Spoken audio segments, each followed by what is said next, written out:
आओ हम परमेश्वर के वचन से पढ़ेंगे। हमारा विषय है आज्ञा मानने के द्वारा विश्वास का सबूत। आज्ञाकारी होने के द्वारा विश्वासी होने का सबूत। परमेश्वर के वचन से रोमिया 1:5 पढ़ेंगे। रोमियो का पत्री 1:5।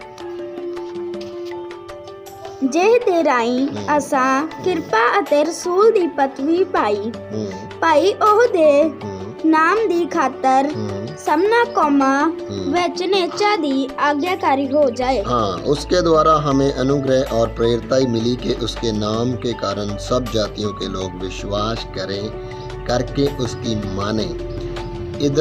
इधर में प्रभु का दास संत पौलुस रोमियो की कलीसिया को पत्र लिखते समय में एक वचन बोलता है कि उसके द्वारा जिसके द्वारा हमारे ऊपर अनुग्रह हुआ कि हमें रसूलगी जहाँ प्रभु की सेवकाई मिली कि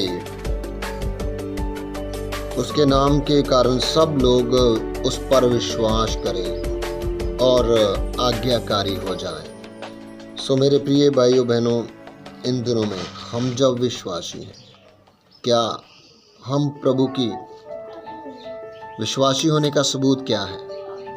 क्या हम आज्ञाकार हैं? हमने पंजाबी में बहुत अच्छा शब्द पढ़ा है। पंजाबी में लिखा कि पंजाबी में पढ़ते वक्त लिखा ਜਿਹਦੇ ਰਾਹੀਂ ਅਸਾਂ ਕਿਰਪਾ ਅਤੇ ਰਸੂਲ ਦੀ ਪਦਵੀ ਪਾਈ ਉਹਦੇ ਨਾਮ ਦੀ ਖਾਤਰ ਸਭਨਾ ਕੌਮਾਂ ਵਿੱਚ ਨਿਹਚਾ ਦੀ आज्ञाकारी हो जाए।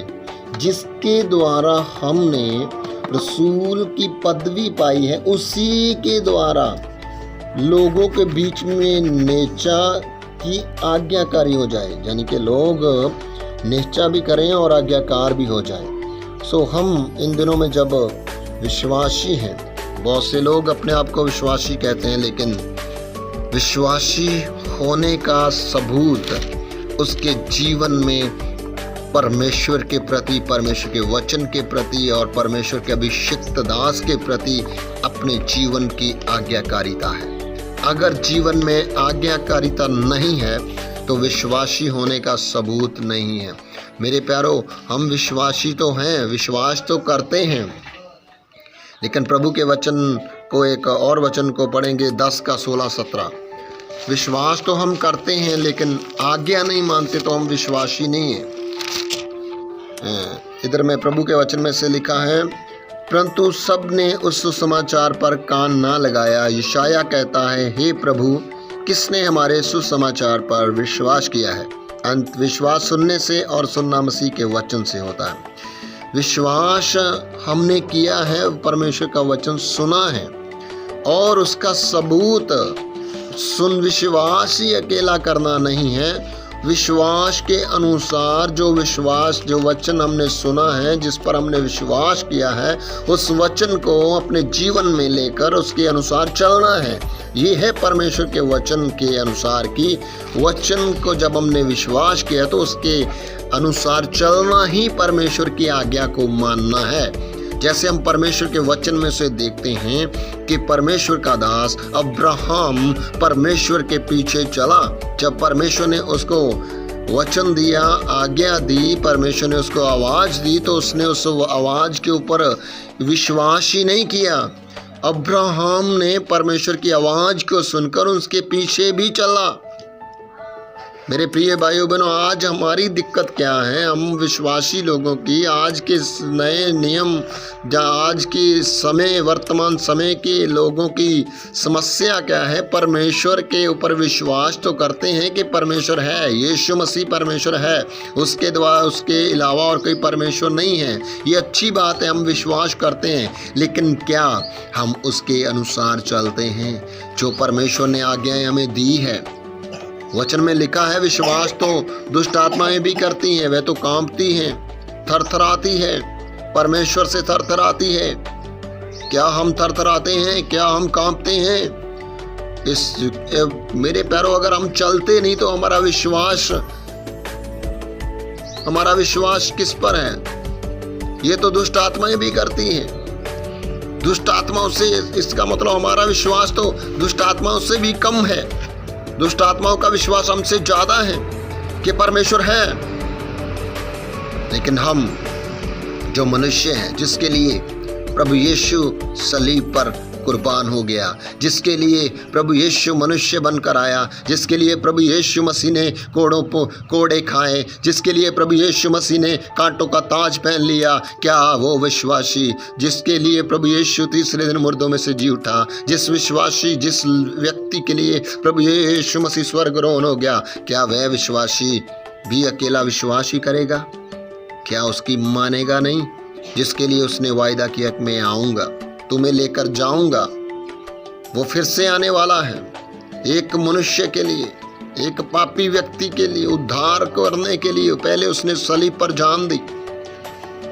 मेरे प्रिय भाइयों बहनों, हम जो उसकी क्रूस के ऊपर विश्वास किया है, उसने क्रूस के ऊपर कल अकेला वह चढ़ा नहीं, उसने क्रूस के ऊपर अपनी जान देकर, क्रूस के ऊपर जान देने से पहले भी प्रभु ने हमें संसार में चल कर दिखाया, पिता की आज्ञा को माना, कष्ट उठाया। आज का विश्वासी क्या प्रभु के लिए क्या सहता है? कष्ट उठाता है? क्या प्रभु के लिए दुख उठाता है? मैं और आप क्या प्रभु के लिए निंदा उठाते हैं? मैं और आप क्या प्रभु के लिए कितना वफादार है, कितनी उसकी आज्ञा को मानते हैं? अब्राहम हमसे पहले, अब्राहम के लिए यीशु मसीह का बलिदान नहीं है, अब्राहम के लिए प्रभु यीशु क्रूस पर नहीं लटका, अब्राहम के लिए प्रभु यीशु सलीब पर नहीं चढ़ा अभी तक। अब्राहम यीशु मसीह के आने से पहले का व्यक्ति, उसने पिता की आवाज को सुना और उस आवाज के ऊपर उसने, मेरे प्रिय भाइयों बहनों, गौर की और वह चल पड़ा। याकूब की पत्री 2:20-23 में लिखा है कि दुष्ट आत्माएं भी विश्वास करती, नेचा करती कि यीशु है, परमेश्वर है, लेकिन वह मानती नहीं है। अगर हम मानते नहीं, हमारा विश्वास क्या है? गौर करें, अपने अपने जीवन पर गौर करें। फिर हमसे तो अब्राहम बढ़कर है, नूह बढ़कर है। हम कहते हम नए यरूशलेम में जाएंगे, हम कहते हम नए यरूशलेम में जाएंगे। हमारे रीति रिवाज बदले नहीं है, हमारे रीति रिवाज बदले नहीं है, हमारा संसारिक व्यवहार बदला नहीं है, हम वही संसारिक व्यवहारों में पड़े हुए हैं। आज भी हम वही रिवाज करते हैं। क्या मसीही वचन की शिक्षा को पाया है? इन दिनों में वचन को सीखें, सच्चाई को जाने, वचन की सच्चाई को जाने। जीसस जो लाइफ को चेंज करता है, उसको अपने हृदय में, अपने जीवन में आने दें। यीशु जीवनों को बदलता है। प्रभु आपको इन वचनों के द्वारा आशीष दे। प्रार्थना करेंगे। स्वर्गीय पिता प्यारे प्रभु, धन्यवाद करते हैं प्रभु तेरे आत्मा की अगुवाई के लिए। प्रभु जितने लोग इस वचन को सुने, हर एक हृदय परिवर्तन होने पाए, हर एक पापी जन प्रभु तुझ पर नेचा ही ना करे, लेकिन तेरी बातों को मानकर उसके अनुसार चलने पाए। प्रार्थना यीशु के नाम।